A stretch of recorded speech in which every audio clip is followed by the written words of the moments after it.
북한 내부의 움직임이 심상치 않습니다. 최근 북한에서 가장 큰 규모를 가진 장수 연구소의 핵심 연구원이 자취를 감췄다고 합니다. 문제는 이것이 단순한 이탈이 아니라는 점인데요. 그가 남긴 연구 기록엔 북한 정권이 절대 공개할 수 없는 끔찍한 실험의 증거가 담겨 있었다고 합니다. 대체 그곳에서 무슨 일이 벌어지고 있는 건지 뉴스에서도 공개되지 않은 오늘의 충격적인 사연 지금부터 전해드립니다. 안녕하세요. 저는 탈북민 정혜성이라고 합니다. 한때 북한에서 수석 연구원으로 일을 했었죠. 오늘은 그곳에서 일어났던 제 인생을 바꾼 끔찍한 실험에 대해 이야기를 해보려 합니다. 모든 것은 연구소장이 제게 특별 실험을 지시하면서 시작되었습니다. 실험 대상자가 무려 10명이나 된다는 소식에 가슴이 철렁 내려앉았죠. 평소엔 한두 명씩 실험했는데 이렇게 많은 인원을 한꺼번에 실험하는 건 처음이었거든요. 공포에 질린 사람들의 눈빛이 지금도 생생합니다. 나이 든 노인부터 젊은 부부 그리고 아이들까지 모두 차가운 실험실 바닥에 웅크리고 앉아 있었죠. 그 중에서도 가장 잊을 수 없는 건 2살배기 아기와 엄마였습니다. 엄마는 아기를 꼭 끌어안고 울부짖었죠. 연구소 직원들이 강제로 떼어놓으려 하자 더욱 세게 안았습니다. 제발 아기만은 살려주세요. 차라리 저를 실험 대상으로 삼아주세요. 엄마의 절규가 실험실에 울려 퍼졌습니다. 그때 연구소장이 들어왔죠. 지도자님의 위대한 업적을 위해 필요한 희생이다. 당장 실험을 시작하라. 결국 아기는 엄마 품에서 강제로 떨어졌습니다. 아기의 울음소리가 실험실을 가득 채웠죠. 저는 실험 장비 앞에 섰지만 손이 떨려 조작할 수 없었습니다. 제가 그동안 해온 일이 무엇인지 처음으로 직시하게 된 순간이었죠. 실험 결과는 참혹했습니다. 10명의 실험 대상자들의 몸이 산산조각이 나고 말았어요. 비명소리가 멈추고 실험실은 끔찍한 침묵 속에 빠졌습니다. 그날 저녁 연구소 동료 김 박사가 제게 다가왔습니다. 그의 얼굴에는 핏기가 없었죠. 정 박사, 오늘 실험 실패는 큰 문제가 될 거야. 곧 내가 연구 대상이 될 수도 있어. 우리 연구소에서 실험에 실패한 과학자들 중 살아남은 사람이 없다는 걸 알잖아. 김 박사의 말에 등줄기가 서늘해졌습니다. 실험에 실패한 연구원들이 종종 사라졌다는 소문이 있었거든요. 하지만 그때까지 저는 그저 소문일 뿐이라고 생각했습니다. 결국 그날 이후 저는 연구소의 진짜 목적을 알아내기로 마음먹었습니다. 끔찍한 인체 실험의 배후에는 분명 더 큰 비밀이 있을 거라 생각했죠. 매일 밤 연구소에 늦게까지 남아 자료들을 살펴보기 시작했어요. 처음에는 일반적인 연구 자료밖에 보이지 않았습니다. 하지만 어느 날 밤 우연히 발견한 금고 속문서가 모든 것을 바꿔놓았죠. 그곳에는 믿기 힘든 내용이 적혀 있었습니다. 연구소의 진짜 이름은 불멸 프로젝트였습니다. 김씨 일가의 영생을 위한 비밀 실험이었죠. 문서에는 김일성의 세포 보관 방식과 위치가 상세히 기록되어 있었습니다. 연구소 지하 깊숙한 곳에 특별 시설이 마련되어 있었고 그곳에서 영하 200도로 김일성의 세포 일부를 보관하고 있었죠. 그들은 미래의 과학 기술로 이 세포들을 복원하고 부활이 가능할 것이라 굳게 믿고 있었습니다. 더욱 놀라운 것은 현재 진행형인 계획이었죠. 김정은을 위한 준비도 이미 시작되어 있었습니다. 문서에는 위대한 수령님들의 영생 보장을 위한 과학적 토대 구축이라는 제목 아래 매달 진행되는 실험 보고서가 차곡차곡 정리되어 있었습니다. 그때 갑자기 발소리가 들렸습니다. 급하게 문서를 제자리에 넣으려는 순간 누군가 제 어깨를 잡았죠. 놀라서 돌아보니 박 박사였습니다. 연구소에서 가장 오래 일한 과학자였죠. 박 박사의 눈빛이 날카로웠습니다. 하지만 예상과 달리 그는 조용히 말했죠. 언젠가 누군가 이 사실을 알게 되길 기다렸네. 이제 자네도 알게 됐군. 박 박사의 목소리는 떨렸습니다. 그는 계속해서 말을 이었죠. 이건 그저 시작일 뿐이야. 진실은 더 끔찍해. 우리가 실험하는 모든 것이 김씨 일가의 영생을 위한 거야. 수많은 생명을 앗아가며 그들만의 영생을 위해. 박 박사의 눈에서 눈물이 흘렀습니다. 그는 이어서 충격적인 이야기를 들려줬죠. 내가 이곳에서 본 건 인간의 한계를 시험하는 잔혹한 실험들이었어. 극저온 상태에서 인체가 어떻게 변화하는지, 장기는 얼마나 보존되는지 모두 그들의 영생을 위한 거였지. 그리고 이 비밀을 알게 된 많은 동료들이 사라졌어. 박 박사는 주변을 살피며 더 낮은 목소리로 말했습니다.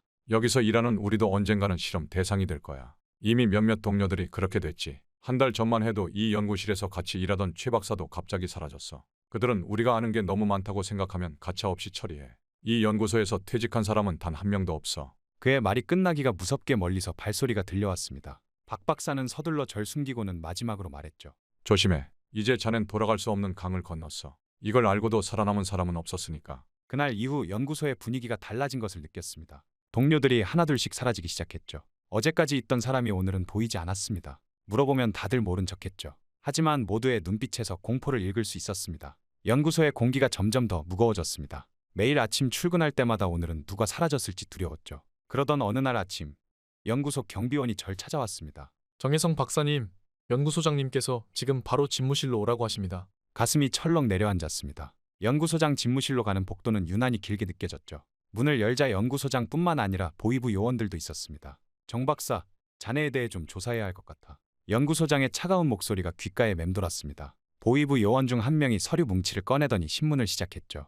최근 연구소 내부 자료가 외부로 유출될 가능성이 있다는 제보가 있었다. 상부에서 모든 연구원들을 감찰하라는 지시가 내려왔다. 저는 침착하게 고개를 저었습니다. 하지만 식은땀이 등줄기를 타고 흘러내렸죠. 그들은 계속해서 질문을 이어갔습니다. 자네가 최근 야근이 많아졌다는데 무슨 일로 늦게까지 남아있었지? 추가 실험 데이터를 정리하느라 그랬습니다. 제 목소리가 떨리지 않도록 최선을 다했습니다. 그때 옆에 있던 다른 보위부 요원이 서류를 보며 말했죠. 김창호 박사와 이민석 박사도 의심 대상입니다. 그들은 제 동료였습니다. 둘 다 양심적이고 성실한 과학자였죠. 하지만 다음 날 그들은 출근하지 않았습니다. 동료 2명이 갑자기 숙청된 것입니다. 아무도 그들이 어디로 갔는지 말하지 않았죠. 다만 연구소 전체에 공포가 퍼져나갔습니다. 일주일 후 연구소장이 절 다시 불렀습니다. 이번에는 보위부 요원들이 없었죠. 대신 그의 책상 위에는 한 장의 서류가 놓여 있었습니다. 이건 충성서약서일세. 서명하면 모든 게 해결될 거야. 서류를 살펴보니 섬뜩한 내용이 적혀 있었습니다.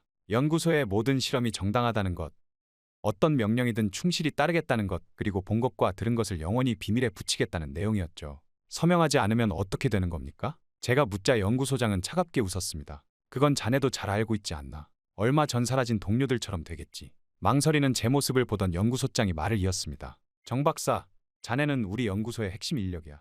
자네 아버님도 군의 고위 장성이시잖나. 현명한 선택을 하시게. 하지만 저는 서명할 수 없었습니다. 그것은 제 양심을 팔아넘기는 일이었죠. 연구소장의 얼굴이 순식간에 차가워졌습니다. 그렇다면 할 수 없군. 나가보게. 사무실을 나서는 순간 이전에 같이 일하던 박민철 박사가 제 팔을 잡아 끌었습니다. 그는 아무도 없는 구석으로 저를 데려가 속삭였죠. 너도 제거될 가능성이 크다. 기회가 있을 때 빨리 도망가야 해. 박 박사의 얼굴은 공포로 가득했습니다. 그의 말이 끝나기도 전에 누군가의 발소리가 들려왔고 그는 재빨리 사라졌죠. 그날 밤 저는 창문 너머로 연구소를 감시하는 보위부 요원들을 발견했습니다. 이제 제 목숨이 위험하다는 걸 직감적으로 알 수 있었죠. 더 이상 망설일 시간이 없었습니다. 숙청될 위기에 처한 저는 탈출을 결심했지만 어떻게 해야 할지 막막했습니다. 숙청될 위기에 처한 저는 그날 밤도 잠을 이루지 못했습니다. 비가 내리는 창밖을 바라보며 생각했죠. 이제 제게 남은 선택지는 하나뿐이었습니다. 살아남으려면 탈북밖에 없었죠. 남한으로 가야 했습니다. 그곳만이 제가 새로운 삶을 시작할 수 있는 유일한 곳이었죠. 하지만 직접 군사분 계선을 넘는 것은 불가능했습니다. 유일한 방법은 중국을 통해 우회하는 것이었죠. 창밖을 바라보며 어릴 적 아버지의 말씀이 떠올랐습니다. 군 고위 장성이었던 아버지는 늘 말씀하셨죠.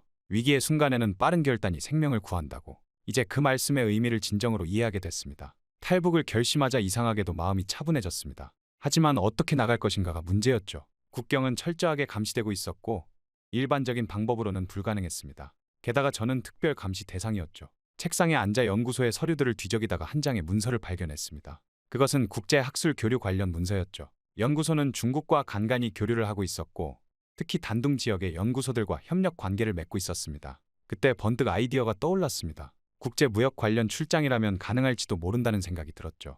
연구소가 중국에서 실험 장비를 수입하는 일이 종종 있었고 그때마다 검수를 위해 연구원들이 출장을 가곤 했습니다. 계획을 세우기 시작했습니다. 우선 연구소의 무역 관련 서류들을 면밀히 검토했죠. 다행히 제가 맡고 있던 프로젝트에 새로운 장비가 필요한 상황이었습니다. 이를 근거로 출장을 신청할 수 있었죠. 하지만 위험이 도사리고 있었습니다. 출장 신청을 하는 순간부터 더욱 강력한 감시를 받을 것이 분명했죠. 게다가 제 가족들은 어떻게 될지도 걱정됐습니다. 북한에서는 한 사람이 탈북하면 가족 모두가 정치범 수용소로 끌려가는 일이 비일비재했죠. 그러던 중 우연히 연구소 문서고에서 오래된 기록을 발견했습니다. 과거 중국 출장 중 사라진 과학자들의 기록이었죠. 놀랍게도 그들의 가족들은 별다른 처벌을 받지 않았습니다. 아마도 연구소의 비밀이 외부로 새어나가는 것을 두려워했기 때문일 겁니다. 이 사실은 제게 큰 위안이 됐습니다. 부모님은 각자의 위치에서 나라의 중요한 역할을 맡고 계셨고 그것이 오히려 그분들을 보호하는 방패가 될 수 있었죠. 출장 계획서를 작성하기 시작했습니다. 단둥에 있는 의료 장비 제조사와의 미팅을 핑계로 삼았죠. 실험실에 필요한 새로운 냉동 장치의 검수가 목적이라고 썼습니다. 모든 것이 자연스러워 보여야 했죠. 며칠 밤을 새워 서류를 완벽하게 준비했습니다. 이전 출장자들의 보고서를 참고해 한자도 틀리지 않게 작성했죠. 출장 일정, 미팅 계획, 숙소 예약까지 모든 것을 꼼꼼하게 준비했습니다. 마지막으로 한 가지 더 준비한 것이 있었습니다. 제가 알고 있는 연구소의 비밀 자료를 정리했죠. 이것은 제가 살아남을 수 있는 유일한 보험이었습니다. 만약 제가 붙잡히더라도 이 정보가 외부로 유출될 수 있다는 사실을 그들이 두려워하게 만들어야 했죠. 이제 모든 준비가 끝났습니다. 출장 신청서를 제출하면서 제 심장은 터질 듯이 뛰었습니다. 이것이 제 인생의 마지막 기회가 될 것이라는 걸 알았죠. 성공하면 자유를 얻지만 실패하면 죽음이 기다리고 있었습니다. 단둥으로 향하는 길, 제 옆자리에는 감시원이 앉아 있었습니다. 그는 평범한 무역 대표로 위장하고 있었지만 눈빛만 봐도 보위부 요원이라는 것을 알 수 있었죠. 제 가방 안에는 완벽하게 준비한 서류들이 들어 있었습니다. 국경에 도착했을 때 제 심장은 거의 멈출 것 같았습니다. 하지만 다행히도 서류들은 완벽했죠. 검문을 무사히 통과하고 중국 땅을 밟는 순간 가슴 한켠에서 작은 희망이 피어올랐습니다. 단둥에 도착하자마자 미리 연락해둔 브로커를 만났습니다. 그는 많은 탈북자들을 남한으로 안내했다고 했죠. 저는 그에게 거액의 돈을 건넸고 그는 안전한 탈출 경로를 약속했습니다. 하지만 그날 밤 제 방에서 브로커의 전화통화를 우연히 엿듣게 됐습니다. 그는 북한 보위부와 통화하고 있었죠. 네, 정혜성 박사가 맞습니다. 지금 단둥 서부 호텔에 머물고 있습니다. 방 번호는 428호고요. 연구소 기밀 문서도 가지고 있다고 합니다. 순간 온몸에 피가 얼어붙는 것 같았습니다. 이것은 단순한 체포가 아닌 즉각적인 처형으로 이어질 수 있는 상황이었죠. 연구소의 기밀을 아는 사람이 탈북을 시도했다는 사실은 북한 정권이 절대로 용납할 수 없는 일이었습니다.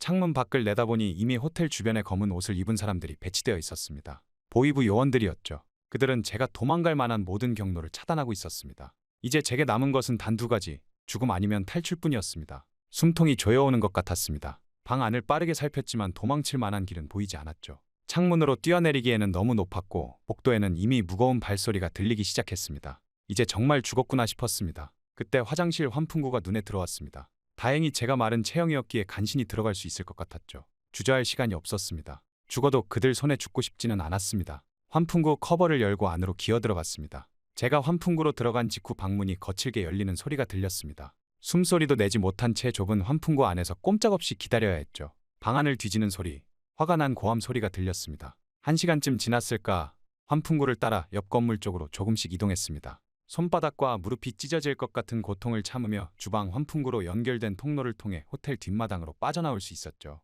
하지만 그곳에도 보위부 요원들이 있었습니다. 완전히 포위된 상황에서 절망감이 밀려왔습니다. 이대로 잡히면 끔찍한 고문을 당하다 처형될 것이 뻔했죠. 그때 누군가가 제 어깨를 툭 쳤습니다. 깜짝 놀라 뒤를 돌아보니 한 중국인 주방장이었습니다. 당신이 탈북하려는 사람이죠? 우리는 북한 인권단체입니다. 따라오세요. 기적이었습니다. 주방장은 저를 주방 냉동실로 데려갔고 그곳의 비밀 통로를 통해 지하 주차장으로 안내했습니다. 주차장에는 미리 준비된 차량이 대기하고 있었죠. 빨리 타세요. 여기서 더 지체하면 위험합니다. 차에 올라타자마자 운전자는 엑셀을 밟았습니다. 우리는 단둥 시내를 빠져나가기 시작했죠. 백미러로 보이는 검은 차들이 우리를 쫓아오고 있었습니다. 이제 진정한 의미의 생존 게임이 시작된 것입니다. 우리를 쫓는 검은색 차량들과의 추격전은 밤새도록 계속됐습니다. 단둥의 밤거리를 질주하는 동안 저는 계속해서 뒤를 돌아보며 그들이 가까워지고 있는지 확인했죠. 운전하던 활동가는 골목길과 이면도로를 능숙하게 빠져나갔습니다. 이제 곧 안전가옥에 도착합니다. 거기서 다음 이동 계획을 세울 거예요. 새벽녘이 되어서야 우리는 외곽의 한 창고에 도착했습니다. 그곳에서 저는 처음으로 다른 탈북자들을 만났죠. 그들의 눈빛에서 저와 같은 절박함이 느껴졌습니다. 인권단체 활동가들은 우리에게 앞으로의 여정을 설명했습니다. 중국에서 계속 머무르는 것은 너무 위험했죠. 북한과 중국 정부의 협조로 탈북자 검거가 강화되고 있었기 때문입니다. 라오스로 가야 합니다. 그곳을 거쳐 태국으로 가는 게 가장 안전한 루트예요. 중국 남부로 가는 여정이 시작됐습니다. 밤에만 이동하고 낮에는 숨어 지냈죠. 검문소마다 긴장의 연속이었습니다. 마침내 라오스 국경에 도착했을 때는 모두가 지쳐 있었죠. 라오스 국경을 넘는 것은 생각보다 더 위험했습니다. 국경 수비대의 감시를 피해 울창한 밀림 속으로 들어갔죠. 뱀과 벌레들의 위협, 끝없이 이어지는 오르막과 내리막, 숨막히는 더위와의 싸움이었습니다. 조금만 더 힘내세요. 이 길만 지나면 자유의 한 걸음 더 가까워집니다. 활동가의 격려에 힘을 내어 한 걸음 한 걸음을 내딛었습니다. 때로는 무릎까지 빠지는 진흙탕을 건너야 했고 때로는 가파른 절벽을 기어올라야 했죠. 밤에는 정글의 소리에 잠을 이루지 못했습니다. 열흘간의 고된 여정 끝에 우리는 마침내 태국 국경에 도착했습니다. 활동가들은 마지막 지시를 내렸죠. 이제 여러분은 태국 경찰에 자진 체포되셔야 합니다. 이것이 가장 안전한 방법입니다. 난민 신청을 하면 한국 대사관으로 인계될 겁니다. 저희 일행은 계획대로 태국 경찰서를 찾아갔습니다. 경찰은 우리를 불법 입국자로 체포했고 방콕 외곽의 구금시설로 이송됐죠. 차가운 감방에서의 시간은 길었지만 이제 곧 자유의 땅으로 갈 수 있다는 희망이 있었습니다. 구금시설에서 보낸 일주일 후 한국 대사관 관계자들이 찾아왔습니다. 그들은 제 신원을 확인하고 탈북자 지위를 인정했죠. 축하드립니다. 곧 한국행 비행기에 오르실 수 있습니다. 대사관 직원의 말에 눈물이 흘렀습니다. 마침내 자유를 향한 긴 여정이 끝나가고 있었죠. 비행기에 오르기 전 이 목숨을 건 탈출 과정에서 도움을 준 모든 분들에 대한 감사함이 가슴속에서 올라왔습니다. 그리고 비행기가 인천공항을 향해 이륙했습니다. 창밖으로 보이는 구름을 바라보며 생각했죠. 이제 정말 새로운 삶이 시작된다는 것을. 자유의 땅, 대한민국으로 향하는 비행기 안에서 저는 마침내 깊은 숨을 내쉴 수 있었습니다. 봄이 시작될 무렵 단둥을 떠나 이제 초여름 대한민국에 발을 딛게 되었습니다. 길고 긴 탈출의 여정이 마침내 끝나는 순간이었죠. 인천공항에 착륙하던 순간을 저는 영원히 잊지 못할 것 같습니다. 비행기 바퀴가 땅에 닿는 순간 제 눈에서는 뜨거운 눈물이 흘러내렸죠. 기다리고 기다리던 자유의 땅에 마침내 발을 딛게 된 것입니다. 활주로에 멈춰선 비행기에서 내리자 공항 한편에서 정장 차림의 사람들이 저를 맞이했습니다. 국정원 직원들이었죠. 그들은 제가 예상했던 것과는 전혀 다른 모습이었습니다. 북한에서 보아온 야만적인 고문 기술자들의 모습이 아닌 정중하고 예의 바른 모습이었죠. 정혜성 씨, 북한에서 오시느라 고생 많으셨습니다. 이제 안전하니 걱정 마세요. 그들의 첫 마디에 저는 놀라지 않을 수 없었습니다. 북한에서는 상상도 할 수 없는 친절한 말투였죠. 조사실로 안내되는 동안 한 직원이 제게 종이컵을 건넸습니다. 차 한잔 하시겠습니까? 그 순간 저도 모르게 중얼거렸습니다. 북한에서는 맞았는데 여기선 이유 없이 커피를 주네. 직원들은 저희 말에 안타까운 표정을 지었습니다. 그들의 눈빛에서 진심 어린 연민이 느껴졌죠. 저는 그 따뜻한 커피 한 잔을 받아들며 이것이 제가 경험하게 될 새로운 세상의 시작이라는 것을 느꼈습니다. 국정원에서의 조사는 제가 걱정했던 것과는 완전히 달랐습니다. 그들은 제 이야기를 진지하게 경청했고 때로는 위로의 말을 건네기도 했죠. 북한의 연구소에서 있었던 일들, 그곳에서 목격한 끔찍한 실험들, 탈북 과정에서의 위험했던 순간들을 이야기하는 동안 그들은 진심으로 공감하며 들어주었습니다. 식사 시간이 되자 도시락이 나왔습니다. 도시락 뚜껑을 열자마자 저는 깜짝 놀랐습니다. 이렇게 많은 반찬을 먹어도 되나요? 제 질문에 직원들은 따뜻한 미소를 지으며 대답했습니다. 물론이죠. 여기서는 드시고 싶은 만큼 드셔도 됩니다. 처음으로 맛보는 대한민국의 도시락이었습니다. 반찬 하나하나에서 느껴지는 정성과 풍성함에 감동했죠. 북한에서는 상상도 할 수 없었던 맛과 양이었습니다. 조사가 끝난 후 저는 하나원으로 이송되었습니다. 통일부에서 운영하는 하나원은 탈북민들의 남한 사회 적응을 돕는 시설이라고 했죠. 그곳에서 저는 또 다른 놀라움을 경험하게 되었습니다. 하나원에 도착하자마자 제게는 스마트폰이 지급되었습니다. 담당 선생님의 설명을 듣던 중 저는 놀라움을 감추지 못했습니다. 스마트폰으로 검색해서 정보를 찾을 수 있다고요? 저의 놀란 반응에 선생님은 웃으며 고개를 끄덕였습니다. 네, 궁금한 것이 있으면 무엇이든 찾아보실 수 있어요. 그 순간 저는 이것이 바로 진정한 자유구나 하고 느꼈습니다. 정보의 자유, 알 권리의 자유.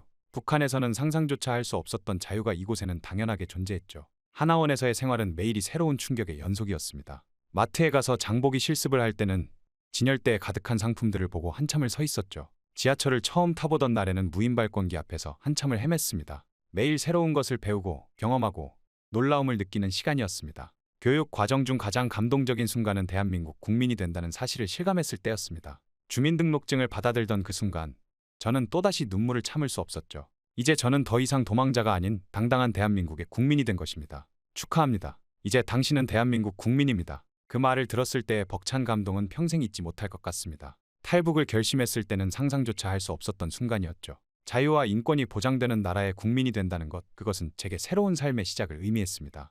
대한민국 국민이 되었지만 진짜 새로운 삶은 그때부터 시작이었습니다. 하나원에서 배웠던 것들을 실제로 경험하는 것은 전혀 다른 차원의 일이었죠. 제가 첫 월급을 받아 혼자 지하철을 타고 나섰을 때의 일은 아직도 생생합니다. 지하철역에 들어서자 온갖 안내 표지판이 저를 혼란스럽게 했습니다. 어디로 가야 할지 몰라 서성이고 있을 때 한 고등학생이 다가와 물었죠. 어디 가시려고 하세요? 제가 도와드릴까요? 그 순간 또다시 놀라움을 느꼈습니다. 북한에서는 상상도 할 수 없는 일이었죠. 낯선 사람에게 친절을 베푸는 것이 이곳에서는 너무나 자연스러웠습니다. 처음으로 대형마트에 갔을 때의 충격은 더욱 컸습니다. 형형색 색의 상품들이 가득한 진열대 앞에서 한참을 멍하니 서 있었죠. 북한에서는 장마당에서 몰래 물건을 사야 했는데 이곳에서는 누구나 자유롭게 원하는 것을 살 수 있었습니다. 이 많은 물건들이 정말 모두 살 수 있는 건가요? 옆에서 마트 직원이 미소를 지으며 대답했습니다. 네, 원하시는 걸 마음껏 고르시면 됩니다. 하지만 가장 큰 충격은 텔레비전을 보면서 왔습니다. 어느 날 저녁 뉴스에서 대통령을 비판하는 내용이 나왔죠. 저는 순간 채널을 돌렸습니다. 북한에서는 상상도 할 수 없는 일이었으니까요. 하지만 다른 채널에서도 또 다른 채널에서도 자유롭게 정부를 비판하고 있었습니다. 그제서야 깨달았죠. 이곳에서는 그 누구도 자신의 생각을 말하는 것을 두려워하지 않는다는 것을. 저는 그 자리에서 울음을 터뜨렸습니다. TV를 보면서 울어본 것은 처음이었죠. 그것은 기쁨의 눈물이자 북한에서 보냈던 시간에 대한 안타까움의 눈물이었습니다. 이게 진짜 자유구나. 시간이 흐르면서 저는 점점 더 많은 것들을 경험했습니다. 인터넷으로 세상의 모든 정보를 찾아볼 수 있다는 것, 하고 싶은 말을 마음껏 할 수 있다는 것, 가고 싶은 곳을 자유롭게 갈 수 있다는 것. 이 모든 것이 제게는 새로운 삶의 의미였죠. 특히 제가 연구원으로 일하던 시절을 떠올릴 때면 이곳에서의 자유가 얼마나 소중한지 더욱 절실히 느낍니다. 북한의 연구소에서 저는 죽어도 깨어날 수 없는 냉동인간을 연구했습니다. 그들의 영생을 위해 수많은 생명을 희생시켰죠. 하지만 이제는 다릅니다. 이곳에서는 자유롭게 제 꿈을 꾸며 살 수 있습니다. 제가 하고 싶은 연구를 제가 원하는 방식으로 할 수 있죠.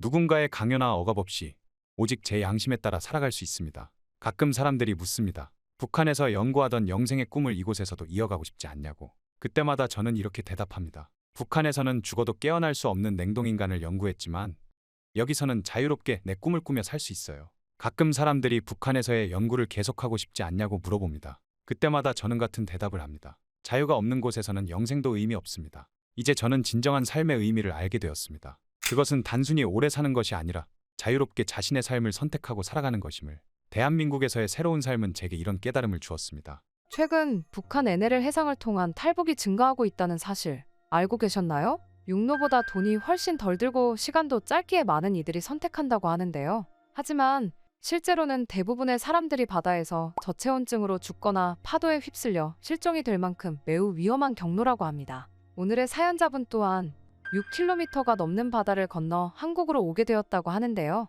대체 북한에서 무슨 일이 일어나고 있기에 사람들이 이렇게까지 탈북을 하는 건지 오늘의 충격적인 사연 바로 시작합니다. 안녕하세요. 저는 김민우라고 합니다. 한때 북한 NLL 근처 부대에서 복무를 했었죠. 부대의 아침은 언제나 매섭게 차가웠습니다. 그곳에서의 하루는 새벽 4시 기상과 함께 시작되죠. 얼어붙은 막사 바닥에서 일어나 썩은 감자로 끼니를 때우고 곧바로 5시간의 체력 단련이 시작됩니다. 팔굽혀펴기 500개, 윗몸 일으키기 500개는 기본이에요. 게다가 한재호 부대장의 갖은 욕설들이 쏟아졌죠. 김민우, 이재혁, 출항 준비 완료했나? 부대장의 날카로운 목소리에 재혁이와 저는 서둘러 고무보트의 마지막 점검을 마쳤죠. 재혁이는 저희 유일한 친구이자 형제 같은 전우입니다. 첫날부터 재혁이는 쓰러진 저에게 몰래 자신의 물을 나눠주었어요. 야, 김민우, 죽지 마라. 너랑 나랑 끝까지 함께 가야지. 그 후로 우린 둘도 없는 친구가 되었죠. 물론 그때는 알지 못했습니다. 곧 제 인생을 뒤흔들 만한 일이 일어날 것이라는 사실을 말이죠. 오늘도 무사히 돌아오자. 그날도 재혁이는 작게 속삭였습니다. 이상하게도 그의 목소리에서 불안감이 느껴졌지만 입 밖으로 내지 않았어요. 우리 부대에서 약한 모습을 보이는 건 금기니까요. 출항 후 30분, 파도는 점점 거세졌습니다. 얼음장 같은 물보라가 얼굴을 때리고 손끝은 이미 감각이 없어졌어요. 그때였습니다. 재혁이가 갑자기 비틀거리더니 보트 바닥에 쓰러졌죠. 저는 필사적으로 무전기를 잡았습니다. 부대장님, 이재혁 대원이 쓰러졌습니다. 긴급 귀환이 필요합니다. 하지만 돌아온 건 한재호의 차가운 목소리뿐이었어요. 나약한 놈은 도태되어야 한다. 임무 계속 수행해. 이것이 우리 부대장의 진면목이었습니다. 일주일 전에도 영하 20도 혹한 속에서 대원 하나를 얼려죽게 만든 사람이죠. 그때도 그는 비웃기만 했었어요. 결국 재혁이의 얼굴은 점점 창백해졌고 입술은 파랗게 변해갔습니다. 그의 맥박은 점점 약해져만 갔죠. 그리고 재혁이는 끝내 눈을 뜨지 못했습니다. 그날 이후 부대에서는 이재혁이라는 이름이 완전히 사라졌어요. 마치 처음부터 없었던 사람처럼 말이죠. 부대원 명부에서도 훈련 기록에서도 심지어 그의 물품함에서조차 재혁이의 흔적은 깨끗이 지워졌습니다. 그렇지만 제 기억까지는 지울 수 없었죠. 재혁이와 함께한 모든 순간들, 그의 따뜻한 미소, 희망 가득했던 약속들이 내 가슴에 깊이 새겨져 있었으니까요. 밤이면 재혁이의 마지막 순간이 악몽처럼 찾아왔어요. 차가운 바다 위에서 내 품 안에서 식어가던 그의 몸.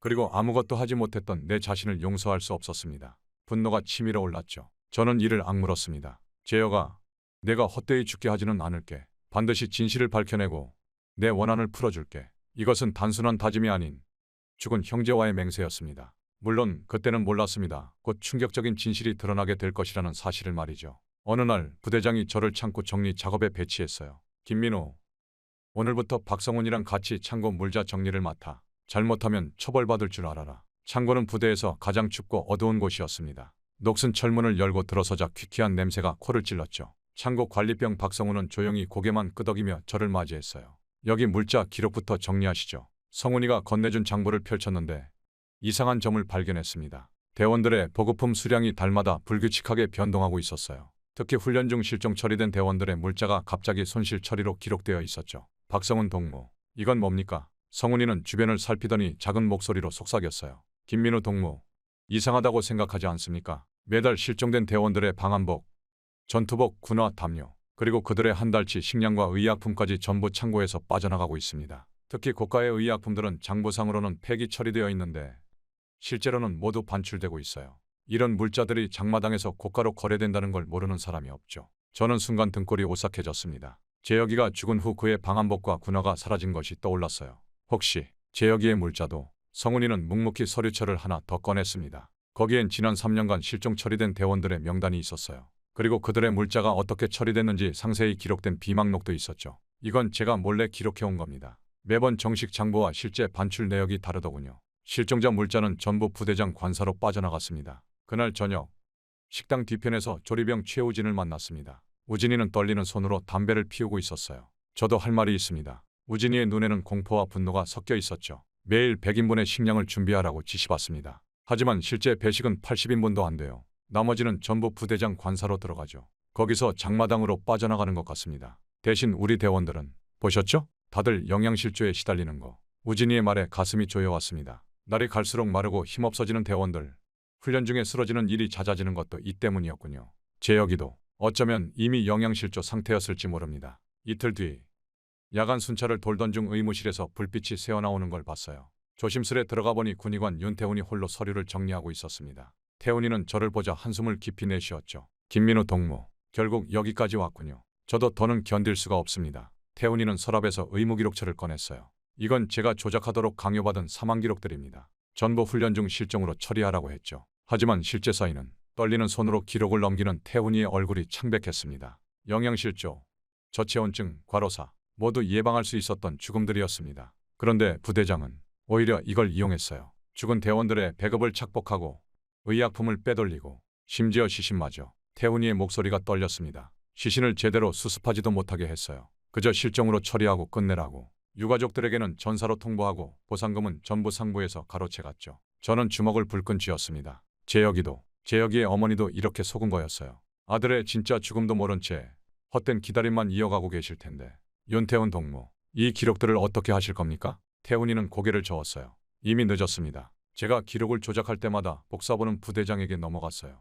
이건 제가 몰래 남겨둔 건데 어차피 이걸로는 아무것도 증명할 수 없습니다. 그날 밤 저는 창고에서 성훈이를 다시 만났습니다. 박성훈 동무, 이대로는 안 됩니다. 우리가 뭔가 해야 해요. 성훈이의 눈빛이 달라졌어요. 알고 있습니다. 저도 더는 이 짓을 못하겠어요. 매일 밤 죄책감에 시달립니다. 제가 정리한 물자가 또 누군가의 죽음을 부르고 있을 텐데. 우리는 그날 밤 늦게까지 이야기를 나눴습니다. 최우진, 윤태훈도 합류했죠. 모두의 눈에는 두려움과 결의가 섞여 있었어요. 우리는 각자 알고 있는 사실을 공유했고 충격적인 진실이 하나둘 드러났습니다. 부대장 한재호는 단순히 사망자의 배급품만 착복한 게 아니었습니다. 대원들을 일부러 혹한기 훈련에 내몰아 사상자를 늘리고 그들의 물자를 착복하는 악랄한 수법을 써왔던 거예요. 살아남은 대원들은 배급량을 절반으로 줄여 나머지를 빼돌렸고 약해진 대원들을 더 가혹한 훈련에 투입해 또다시 사망자를 만들어냈죠. 이렇게 빼돌린 물자들은 장마당으로 흘러들어가 검은 돈이 되었고 그 돈은 상부와 나눠 갖는 철저하게 계산된 악마의 시스템이었던 겁니다.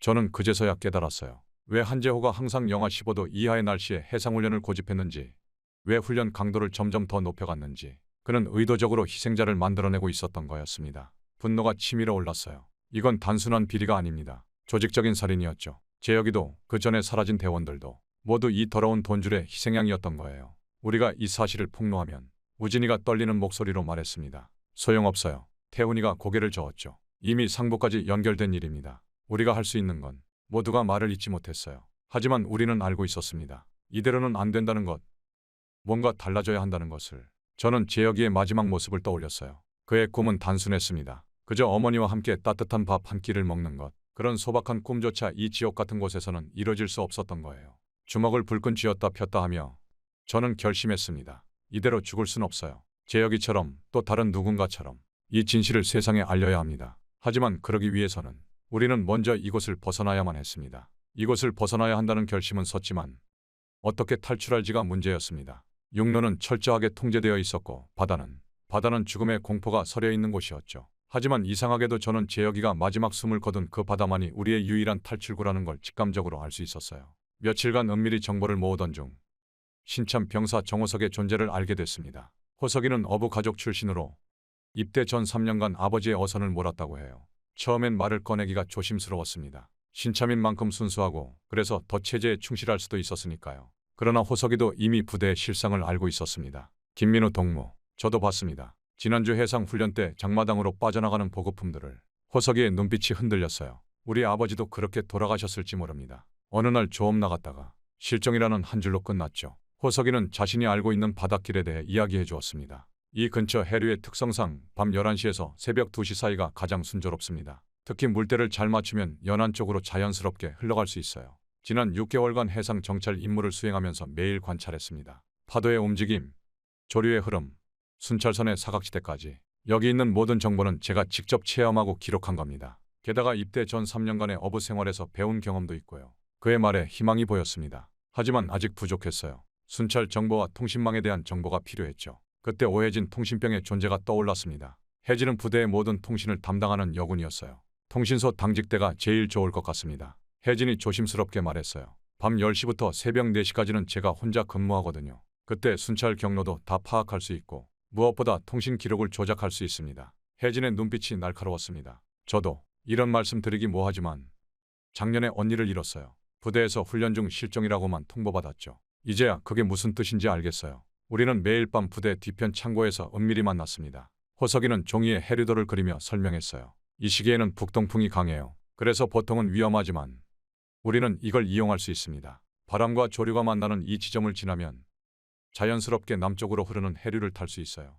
혜진은 무전 기록들을 가져왔습니다. 순찰선이 교대하는 시간이 있어요. 11시 30분부터 11시 45분까지. 이때 사각지대가 생깁니다. 그리고 제가 교신 내용을 조작하면 최소 30분은 벌 수 있어요. 창고 관리병 박성훈의 도움으로 필요한 물자를 하나둘 챙겨나갔습니다. 성훈이는 매일 밤 재고 점검 시간을 이용해 조금씩 물자를 빼돌렸어요. 방한복은 오염으로 처리해 폐기 예정 물품으로 분류했고 구명조끼는 정비 필요라는 명목으로 따로 보관했습니다. 비상식량은 우진이가 주방 재고 점검 때 조금씩 숨겨두었고 정수기와 응급약품은 태훈이가 의무실 소모품으로 위장해 준비했어요. 모든 물자는 컨테이너 뒤 방수천을 덮어둔 오래된 어구 더미 속에 숨겼습니다. 이렇게 조금씩 빼돌리면 창고 재고량 변동이 크게 눈에 띄지 않을 겁니다. 성훈이의 치밀한 계획 덕분에 우리는 안전하게 물자를 확보할 수 있었어요. 하지만 시간이 갈수록 부대장 한재호의 감시가 강화됐어요. 어느 날은 밤중에 갑자기 불시 점검이 있었고 창고 물자 실사도 잦아졌습니다. 한재호의 눈에 광기가 서려 있었어요. 마치 우리의 계획을 눈치챈 것처럼. 최근 물자 손실이 늘었다. 누구든 수상한 점을 발견하면 즉시 보고하라. 한재호가 아침 점호 때 으름장을 놓았습니다. 배신자가 있다면 가차없이 처단할 것이다. 그의 말에 오혜진이 창백해졌어요. 어젯밤에 누군가 통신실 주변을 서성거렸대요. 부대장이 첩자를 심어놓은 것 같아요. 저는 혜진의 떨리는 손을 꼭 잡아주었습니다. 곧입니다. 이제 곧. 정호석은 더욱 신중해졌어요. 기상 예보를 봤습니다. 3일 후면 북동풍이 강해질 거예요. 그때가 우리의 마지막 기회가 될 것 같습니다. 그 전에 들키면. 호석이는 말을 잊지 못했지만 모두가 그의 말뜻을 알았죠. 우리는 탈출 계획을 세밀하게 다듬었습니다. 혜진이 그린 순찰 경로도를 보며 매일 밤 시뮬레이션을 했어요. 11시 30분 교대 시간이 시작되면 저와 호석이가 먼저 움직입니다. 부두 끝 컨테이너 뒤에 숨겨둔 고무버트로 가는 거죠. 혜진은 통신실에서 교신을 조작하고 우진이와 성훈이는 각자의 위치에서 망을 보기로 했어요. 그러던 어느 날 태훈이가 급한 목소리로 저를 찾아왔습니다. 큰일 났습니다. 부대장이 다음 주부터 야간 순찰 체계를 전면 개편한다고 해요. 감시가 더 강화될 겁니다. 긴장감이 최고조에 달했어요. 우리의 시간은 생각보다 빨리 다가오고 있었습니다. 저는 재빨리 모두를 소집했어요. 내일이라도 떠나야 합니다. 준비는 됐습니까? 호석이가 고개를 끄덕였습니다. 내일 밤이 적기입니다. 기상 예보로는 구름이 많고 달빛이 약할 거예요. 해류도 우리 편이고 혜진도 결단을 내렸어요. 통신 기록은 제가 책임지겠습니다. 최소한 1시간은 벌어들일 수 있어요. 모두의 눈빛이 달라졌습니다. 이제 더 이상 망설일 시간이 없었어요. 내일 밤 11시 우리는 자유를 향해 떠납니다. 제 목소리가 떨렸지만 그 어느 때보다도 단단했습니다. 우리는 마지막으로 점검했어요. 방한복 5벌, 구명조끼 5개, 7일치 비상식량, 정수기, 응급약품, 그리고 무엇보다 중요한 증거들. 태훈이가 몰래 복사해둔 의무기록, 성훈이의 물자 반출 장부, 우진이가 기록해온 비리 일치까지. 이 모든 것들이 우리의 탈출을 정당화할 증거였습니다. 재혁이가 우리를 지켜줄 거예요. 혜진이 작은 목소리로 말했습니다. 모두가 묵묵히 고개를 끄덕였죠. 재혁이, 그리고 그처럼 희생된 모든 이들을 위해 우리는 반드시 성공해야만 했습니다. 그날 밤 저는 오랜만에 평온한 마음으로 잠들 수 있었어요. 내일이면 우리는 자유의 길을 찾아 떠납니다. 어쩌면 죽음의 바다가 될 수도 있지만 이대로 또 다른 재혁이가 되느니 차라리 자유를 향한 도전을 택하는 게 낫다고 생각했습니다. 운명의 날이 밝았습니다. 낮 동안 저는 평소처럼 임무를 수행했어요. 아니, 어쩌면 평소보다 더 열심히 했을지도 모릅니다. 의심을 피하기 위해서였죠. 저녁 점호가 끝나고 마지막 순찰이 지나가기를 기다렸습니다. 시계는 밤 11시 15분을 가리키고 있었어요. 칠흑 같은 어둠 속에서 차가운 바람이 불어왔습니다. 영하 17도. 숨을 쉴 때마다 허파가 얼어붙는 것 같았어요. 하지만 이제 돌이킬 수는 없었습니다. 정호석이 먼저 컨테이너 뒤로 움직였어요. 우리가 숨겨둔 고무보트를 꺼내는 순간 멀리서 순찰대의 발소리가 들렸습니다. 모두 숨을 죽였죠. 긴장된 30초가 지나고 발소리는 멀어졌어요. 이동하십시오. 오혜진의 무전소리가 들렸습니다. 11시 30분부터 15분간 교대 시간입니다. 지금입니다. 저희는 재빨리 고무보트를 끌고 부두 끝으로 향했어요. 방한복을 입고 구명조끼를 착용했지만 찬 공기가 뼛속까지 파고들었습니다. 최우진과 박성훈이 망을 보는 동안 호석이와 저는 보트를 물에 띄웠어요. 빨리요. 성훈이의 작은 외침이 들렸습니다. 우리는 서둘러 보트에 올랐어요. 차가운 물보라가 얼굴을 때렸지만 아무도 신경 쓰지 않았습니다. 이제 돌아갈 수 없었으니까요. 호석이가 노를 저었습니다. 조류를 타야 해요. 300m만 가면 북동쪽 해류를 탈 수 있습니다. 그의 말대로 보트는 천천히 바다로 나아갔어요. 육지의 불빛이 점점 멀어졌습니다. 갑자기 우진이가 몸을 떨기 시작했어요. 너무 춥습니다. 저는 재빨리 우리가 챙겨온 여분의 담요를 꺼내 우진이의 어깨를 감쌌습니다. 성훈이도 자신의 방한복 위에 입고 있던 외투를 벗어 우진이에게 둘러주었어요. 모두가 살아서 돌아가야 합니다. 서로를 의지합시다. 그때였습니다. 멀리서 서치라이트가 바다를 비추기 시작했어요. 발각됐습니다. 혜진의 다급한 무전이 들려왔습니다. 부대장이 갑자기 불시 점검을 나왔어요. 제가 최대한 시간을 벌 테니. 통신이 끊겼습니다. 심장이 터질 것 같았어요. 호석이는 필사적으로 노를 저었고 우리는 보트 바닥을 최대한 낮게 엎드렸습니다. 차가운 물보라가 끊임없이 쏟아졌어요. 김민우, 한재호의 고함 소리가 바다를 울렸습니다. 이 배신자들 감히. 수색선 즉시 출항. 우리의 등 뒤로 엔진 소리가 울려 퍼졌어요. 수색선이 출발한 겁니다. 호석이의 얼굴에 땀이 흘렀습니다. 5분만 버티면 조류를 탈 수 있어요. 성훈이가 갑자기 신음을 흘렸습니다. 손가락이 감각이 없어요. 우진이도 이미 심하게 떨고 있었죠. 저는 모두에게 최대한 바닷물이 튀지 않는 보트 중앙으로 모이라고 했어요. 서로의 체온이라도 나눠야 했으니까요. 우리가 여기서 멈추면 제 여기는 모든 것이 헛될 거예요. 수색선의 불빛이 점점 가까워졌습니다. 그때 호석이가 외쳤어요. 조류를 탔습니다. 정말이었어요. 보트가 갑자기 속도를 내기 시작했습니다. 호석이는 노를 들어 올렸어요. 이제 바람과 조류가 우리를 남쪽으로 데려갈 겁니다. 하지만 안도하기엔 아직 이른 시간이었죠. 수색선은 우리의 10시 방향까지 접근해 있었고 또 다른 한 척이 2시 방향에서 다가오고 있었습니다. 서치라이트가 바다를 훑었어요. 우리는 숨도 제대로 쉬지 못한 채 보트 바닥에 엎드려 있었습니다. 제기랄. 성훈이의 이가 딱딱 부딪혔어요. 이대로 가다간 동사할 것 같습니다. 저는 성훈이의 손을 꼭 잡았습니다. 차갑다 못해 얼음장 같았어요. 조금만 더 버팁시다. 성훈 동무가 없었다면 우린 여기까지 오지도 못했을 거예요. 우진이가 덜덜 떨면서도 성훈이의 어깨를 두드렸습니다. 형이 그동안 물자 빼돌리느라 얼마나 위험을 감수했습니까? 우리 모두 형 덕분에. 호석이도 노를 젓다 말고 고개를 돌렸어요. 여기까지 온 우리가 자랑스럽습니다. 이제 조금만 더 가면 돼요. 저기 봐요. 저 별자리 방향이 남쪽입니다. 우린 반드시. 그때였습니다. 우리 앞쪽 바다에서 강한 불빛이 비춰왔어요. 순간 모두의 심장이 멈춘 줄 알았습니다. 하지만 그건 수색선이 아니었어요. 이쪽은 대한민국 해군입니다. 귀하들의 신원을 밝히시오. 저는 있는 힘을 다해 외쳤습니다. 우리는 북한군 탈북자들입니다. 귀순 의사가 있습니다. 잠시 침묵이 흘렀어요. 곧이어 해군 경비정에서 다시 방송이 들렸습니다. 알겠습니다. 귀순 의사를 확인했습니다. 현재 위치에서 움직이지 마시고 대기하십시오. 구조하겠습니다. 우리는 모두 얼어붙은 채 그 소리를 들었어요. 저도 모르게 눈물이 흘렀습니다. 뒤에서는 북한 수색선의 고함 소리가 들렸어요. NLL이다. 더 이상 전진하지 마라. 놓치다니. 당장 돌아가. 수색선들은 분노에 찬 채 선을 넘지 못하고 제자리에서 맴돌았습니다. 해군 장교의 설명에 따르면 우리는 이미 5분 전에 NLL을 넘어섰다고 해요. 북한 수색선들은 그저 무력한 위협만 내뱉을 뿐 더 이상의 추격은 불가능했습니다. 저 보이지 않는 선 하나를 넘었을 뿐인데 그들의 위협은 이제 아무런 힘도 발휘하지 못했어요. 남한 해군 경비정이 우리 쪽으로 다가왔습니다. 커다란 배의 그림자가 우리를 덮었고 구조대가 밧줄을 내려보냈어요. 한 명 경비정으로 올라가는 동안 수색선들은 점점 더 멀어져 갔습니다. 이제 우리는 그들의 손이 닿지 않는 곳에 있었어요. 갑판 위로 올라서는 순간 다리에 힘이 풀렸어요. 우진이는 그 자리에서 쓰러졌고 성훈이는 심한 저체온 증세를 보였습니다. 하지만 우리는 살았습니다. 자유를 향한 위험천만한 도전. 우리는 해냈어요. 따뜻한 담요가 어깨를 감쌌습니다. 누군가가 뜨거운 물을 건네주었어요. 저는 멍하니 뒤를 돌아보았습니다. 저 멀리 북한 땅이 흐릿하게 보였어요. 제 여기가 죽은 바다. 우리가 노예처럼 살았던 그곳. 이제는 돌아가지 않아도 된다는 안도감에 온몸에 긴장이 풀렸습니다. 고생 많으셨습니다. 해군 장교가 다가와 말했어요. 이제 안전하십니다. 안전. 그래요. 우리는 이제 안전한 곳에 있습니다. 차디찬 바닷바람이 여전히 불어오지만 더 이상 두렵지 않았어요. 저는 하늘을 올려다보았습니다. 제여가, 우리가 해냈어. 이제 진실을 밝힐 수 있어. 동이 트기 시작했습니다. 새로운 날이 밝아오고 있었어요. 공포와 절망의 밤을 지나 우리는 마침내 자유의 아침을 맞이했습니다.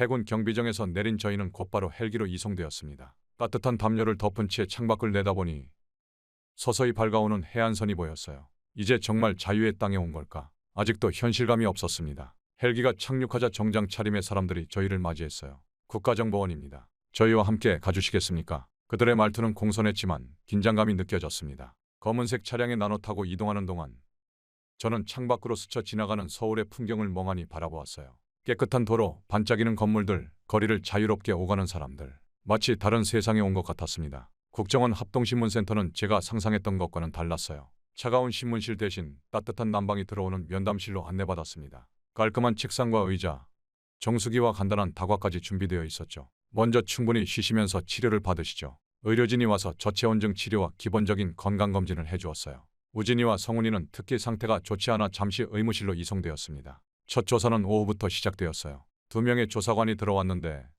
한 분은 50대 후반으로 보이는 중년의 남성이었고 다른 한 분은 30대 초반의 여성이었습니다. 저는 김도연 수석조사관입니다. 옆에 동료는 박지연 조사관이고요. 김도연 조사관의 목소리는 차분했어요. 귀하들의 증언은 매우 중요합니다. 하지만 서두르지 않고 천천히 진행하겠습니다. 처음에는 긴장되었지만 조사관들의 태도는 시종일관 정중했어요. 질문도 강압적이지 않았고 중간중간 휴식을 취할 수 있게 해주었습니다. 탈북을 결심하게 된 직접적인 계기가 있으셨나요? 저는 깊은 숨을 내쉬었어요. 제 전우이자 가장 친한 친구였던 이재혁의 죽음 때문입니다. 그리고 그날의 이야기를 하기 시작했습니다. 재혁이가 해상훈련 중 쓰러진 일, 부대장이 도움 요청을 무시한 일, 그리고 그의 기록이 모두 사라진 일까지. 박지연 조사관이 꼼꼼히 메모를 하면서 물었습니다. 부대 내 비리에 대해 좀 더 자세히 말씀해 주시겠어요? 저는 모든 것을 털어놓았어요. 성훈이가 기록해둔 물자 반출 내역, 우진이가 목격한 식량 횡령, 태훈이가 강요받은 사망 기록 조작까지. 이야기를 할수록 목이 메었습니다. 사망한 대원들의 배급을 착복하고 보상금을 가로채고 심지어 대원들을 일부러 혹한기 훈련에 투입해서 사상자를 늘리기까지 했습니다. 제 목소리가 떨렸어요. 재혁이도 그렇게 희생된 거였습니다. 김도연 조사관의 표정이 무거워졌어요. 혹시 관련 증거가 있으신가요? 저는 재빨리 고개를 끄덕였습니다. 태훈이가 복사해둔 의무 기록이 있습니다. 성훈이의 물자 기록도요. 모두 보트에 가지고 왔어요. 다음 날 법률 지원을 위해 강유진 변호사가 찾아왔습니다. 안녕하세요.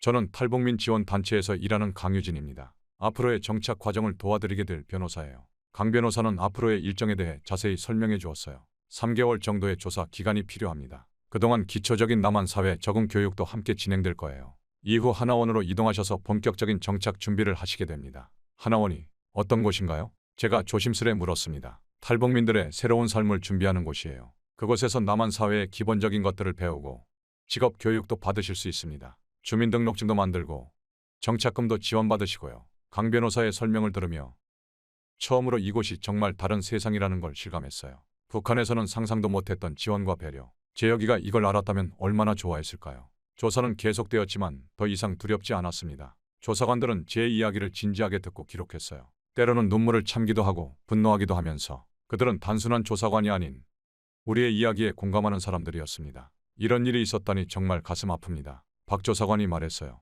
귀하들의 증언이 앞으로 많은 것을 바꿀 수 있을 거예요. 북한의 인권 실태를 알리는데 큰 도움이 될 겁니다. 한 달이 지났을까요? 어느 날 김도연 조사관이 활짝 웃으며 들어왔습니다. 좋은 소식이 있습니다. 귀하들의 증언을 토대로 유엔 인권위원회에 보고서를 제출했어요. 국제사회에서도 큰 관심을 보이고 있답니다. 그날 저녁 동료들과 모여 앉아 이야기를 나눴어요. 우리의 탈북이 재혁이의 죽음이 헛되지 않았다는 생각에 가슴이 벅차올랐습니다. 다음 주면 하나원으로 이동한다고 해요. 새로운 두려움도 있지만 이상하게도 설렘이 더 큽니다. 이제 우리는 더 이상 도망치지 않아도 되고 숨지 않아도 됩니다. 재혁이가 그토록 꿈꾸던 자유의 땅에서 우리는 진정한 인간으로서의 삶을 시작할 수 있게 된 거예요. 하나원으로 이동하는 차 안에서 저는 계속 창밖을 내다보았습니다. 국정원 조사를 마치고 새로운 삶을 시작하러 가는 길. 가슴 한켠에서는 설렘과 두려움이 교차했어요. 하나원에 도착해서 처음 맞이한 건 따뜻한 미소를 지닌 직원들이었습니다.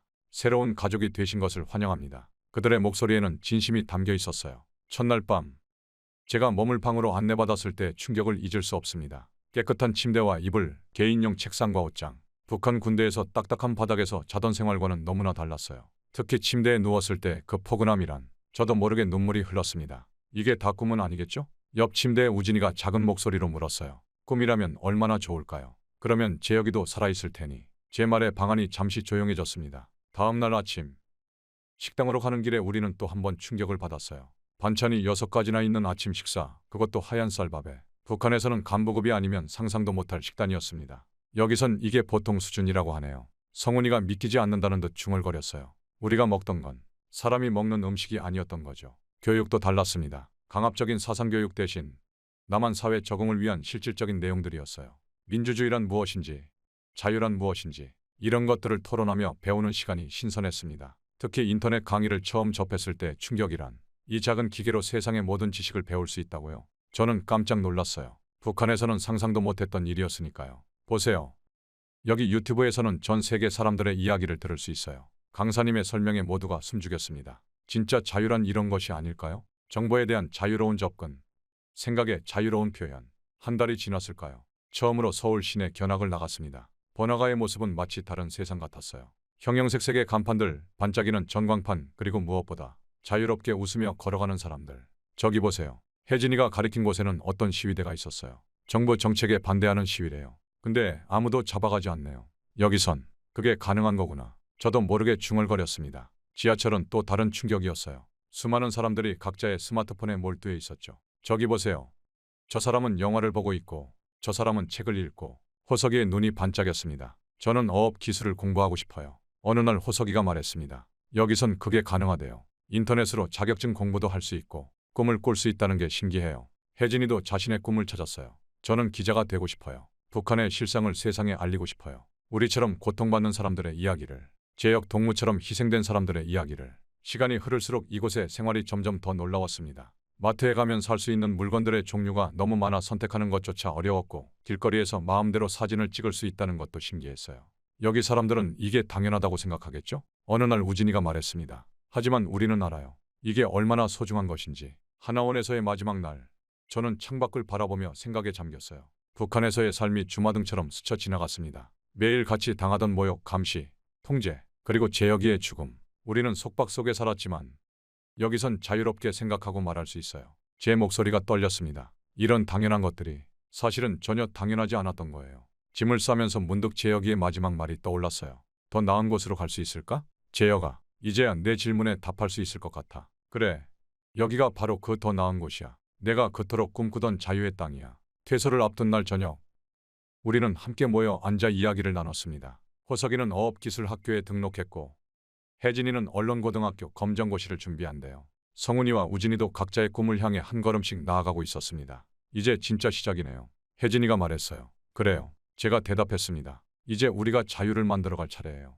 더 많은 사람들이 이 기회를 얻을 수 있도록 우리가 그 길을 보여줘야 해요. 다음 날 아침, 하나원을 나서는 순간 따스한 봄바람이 불어왔습니다. 마치 새로운 시작을 축복해주는 것 같았어요. 저는 마지막으로 뒤를 돌아보았습니다. 재혁아, 이제 우리는 진정한 의미의 삶을 시작할 거야. 자유를 누리고 꿈을 꾸고 그 꿈을 이뤄나갈 거야. 내 목까지 우리가 살아갈게. 저의 이야기는 이렇게 끝이 나지만 저희 새로운 이야기는 이제 시작입니다. 지금까지 저희 이야기를 들어주셔서 감사합니다. 구독자님들의 가정에도 항상 평화가 있기를 진심으로 기도하겠습니다. 구독과 좋아요는 큰 힘이 됩니다.